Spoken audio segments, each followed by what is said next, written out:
What is up, guys? It's the Sound Alchemist, and today we're back with those 40 facts on the Warhammer 40K universe. Now, I believe it was last week where we mentioned that we were going to cover the Obliterators and the Mutilators in a 40 facts video because one of you guys asked us to do it in our For the Greater Whoa. So here it is, guys. 40 facts on the Obliterator and the Mutilator, starting now. So let's start off with one of my favorite, the Obliterator. So Obliterators are Chaos Space Marines whose bodies have been afflicted by the Obliterator Virus, turning them into a living weapon. Now we could go into the Obliterator Virus as to what it is and what it does, but that can probably have its own video all of its own. Wink wink, nudge nudge.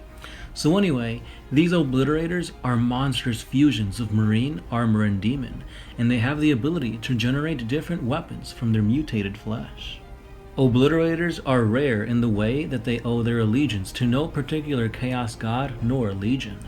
Instead, they form their own cult, obsessed with the pursuit of technological and alchemical knowledge. Its members, usually former tech marines, have been infected with the contagion known as the Obliterator Virus, who tends to sear their flesh to their armor and makes them monstrous behemoth with devastating powers. This virus has the effect of merging the carriers with the objects they hold, most of all, weaponry.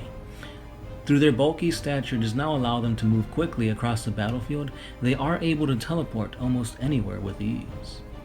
In most cases, Chaos Space Marine forces will only have a few members of these infected. The case is the opposite within the Iron Warrior Legion, where the first Obliterators emerged. They have a special association with the Obliterator cult, and they have vast numbers waiting for them to receive orders. So if you play Iron Warriors, it'll be very thematic to include these in your army. Some of the weapons that these Obliterators can generate include a plasma cannon, a plasma gun, a meltagun, a flamer, a multi-meltum, and the almighty las cannon. A Mutilator is a vile Chaos Space Marine whose intense lust for battle and the quest for simple purity of the blade have warped his physical form until he has fused mind, body, and soul with his melee weaponry. Mutilators seek not only to commune with powerful war spirits, but to also absorb them, assimilating the warp-spawn power of the various close combat weapons into their very own souls and flesh metal bodies, so that they can manifest corrupted versions at will. The exact origins of the servants of chaos known as Mutilators is not exactly clear, but it is generally believed that the first of their number were originally Terminators of the Traitor Legions, who specialized in close combat fighting, but also who harbored an obsession with the warp, and they soon grew to become the incarnation of the murderous desires in their hearts. Just like their brethren heretic Astartes, they adopted an obsession with the warp that mutated them into mindless killing machines, becoming one with axes and swords. Those who dedicate themselves to the act of killing in melee cannot help but be afflicted by it. The satisfying impact of a bludgeon smashing into an unprotected head, the yielding of flesh to the point of a blade, or an axe's bloody bite. Even the most faithful of Space Marines cannot deny that these acts bring a rush, or even a thrill to the mind and body alike. So a lifetime of unrelenting battle can breed a dangerous need for such acts of violence. And when those periods span several centuries, the effect upon their psyche can be chaotic. But a physical bond to their weapons is only the beginning of a Mutilator's warped transformation. As the warrior psychically changes, his spirit fuses with the Imperium war spirits of destruction and butchery that flicker within his weaponry. Even the smallest scalpel has a psychic reflection in the warp, a splinter of potential that becomes stronger the more deaths the weapon causes. Therefore, the eldest of weapons, having claimed hot blood of countless victims, have strong but simple war spirits that thirst for battle.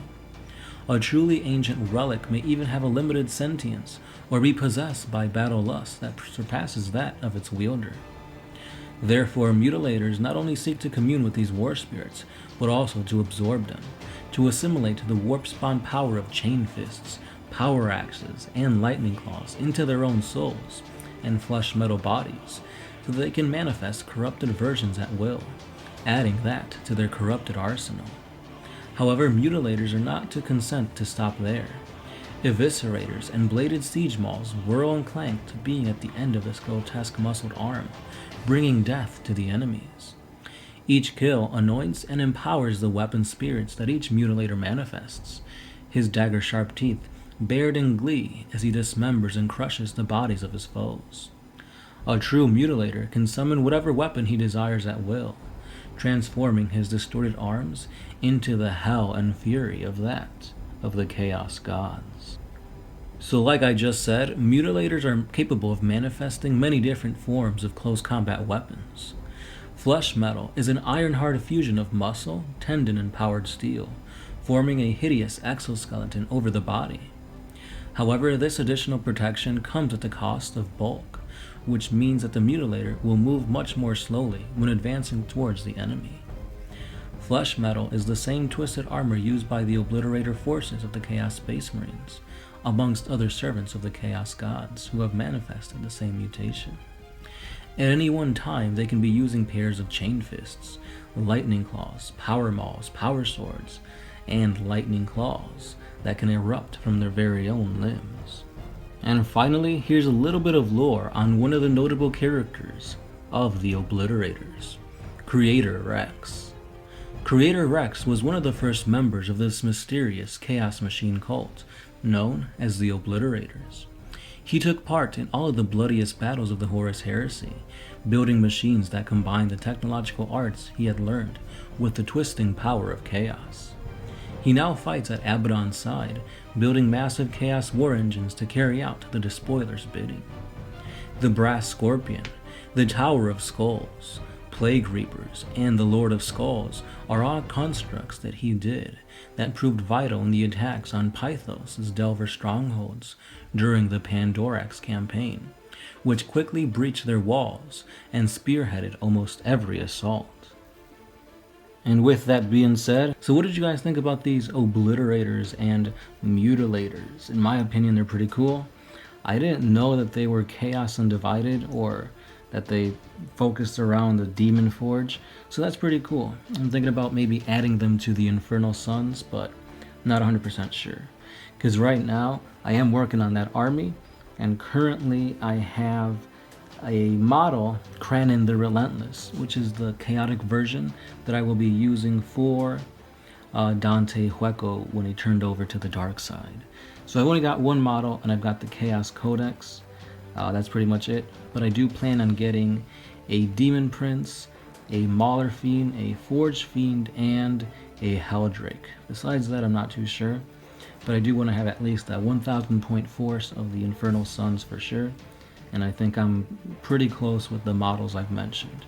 But anyway guys, if you guys want more lore on the Obliterator Virus, I believe that's what it's called, let us know down in the comments below, and we'll tackle that pretty soon. Now we do have a bunch of fan lores that were sent to us, so expect some more of those coming out. We did do one on the Brotherhood of the Lost yesterday, so check that out. Really awesome. It's basically a what-if story, or world for that matter, that involves a bunch of fan chapters together, basically replacing the Space Marine Legions that we know. So think of it as an alternate Horus Heresy going on. Really awesome stuff. Highly recommend you guys check that. And yeah, don't forget to leave other comments and other suggestions down below, and we will cover those as soon as we can. The more suggestions of a similar topic we get, the sooner that lore comes out. So if all you guys want lore on the Obliterator Virus, that's probably going to come out tomorrow. But anyway guys, don't forget that we do have a Patreon page.